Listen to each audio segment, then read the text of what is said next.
Hey guys, how you guys doing today? It's your boy Henry here with an awesome video for you guys. So in this video, right, I'm going to be talking about something really important that I discovered that all creative people need to be aware about, and this is basically how to be a successful creative on the internet, right? So it's a formula which every creative in the world uses this to build a sustainable to sustain their lifestyle. Every creative, uses this exact same formula, and I just kind of discovered it. I mean, I've kind of always known it for a while, but it all kind of made sense. And I'll be sharing it with you guys in this video. So the first step to this is basically follow your passions, right?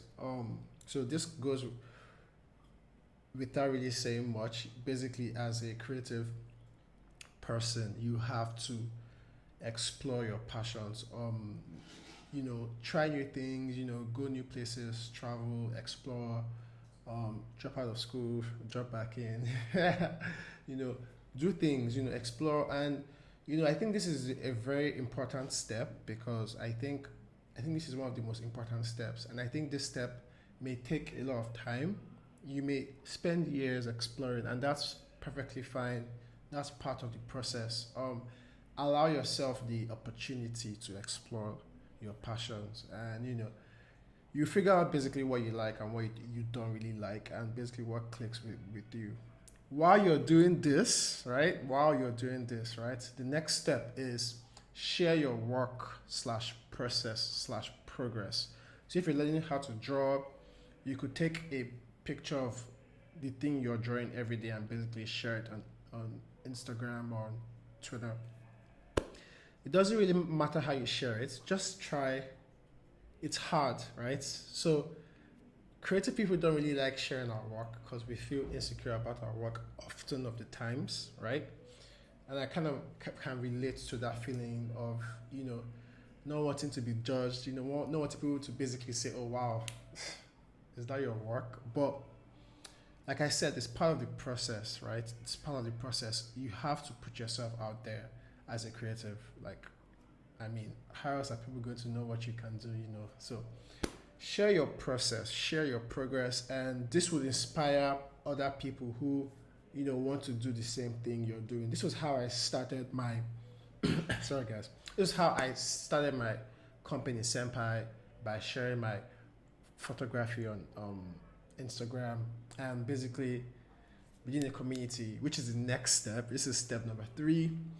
Build a community, guys. So the process of sharing your work on the internet in general would lead to you attracting like-minded people who either want to learn what you're learning, or who are inspired by what you're doing, or who just have a general interest in whatever it is that you're doing. You would build a community over time. You would attract people, right? And this is like basically stage 3. This kind of happens by sharing your work. I would encourage every creative person during the process of building your community, try to interact and engage with your community as much as you can. Don't be those creatives who start building a following and you don't reply to anybody's message or comments. That's like pretty bad. So yeah, engage with your community and your community will grow. And this is the last step, and this is the step a lot of us as creatives struggle with. So I'm just sorry guys, I don't know what the fuck is wrong with my throat. Anyways, this is a step a lot of us as creatives struggle with, right? This is where you start to sell something of value back to your community. Yes, guys, I said the word sell. Yes, I'm going to create a video on how to sell as a creative. So if you want to see that video, give this video a like and let me know in the comments below that you want to see that video on how to sell. But the last step is basically this. Once you have a community, you can figure out creative ways to monetize your community. Maybe your community likes what you do. If you're into photography, you could basically offer to do shoots for people, headshots, portraits. If you're into whatever it is that you're into, um, you have to figure out how to package it in a way that's valuable to somebody else, right? So this is the tricky part, and this doesn't come natural because creative people love creating just for the sake of creating, and that's fine. But selling something of value to someone else is also fine. And I think that's something we really need to talk about more often in the industry. Sales is kind of seen as a bad, sticky, word, like, oh, I don't have to sell. People feel like they're sellouts, when they start to sell their work, but it's not that. We all need to make a living, and there are creative ways to which you can sell your work to your community in ways where they value what you're offering them, and they feel like the exchange for the money they give you was equal, if not less than the value they got from whatever it is you sold to them. So that's something to keep in mind. So this is the 4-step process to essentially being a successful creative on the internet. This cuts across any market, whatever it is you do.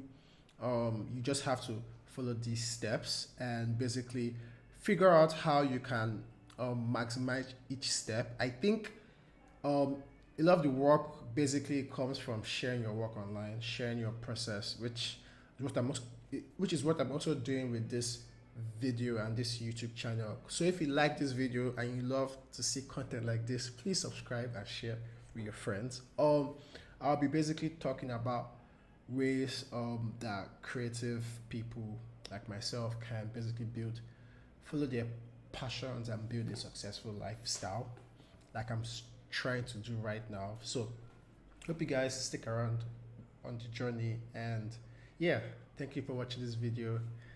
Namaste. Talk to you later.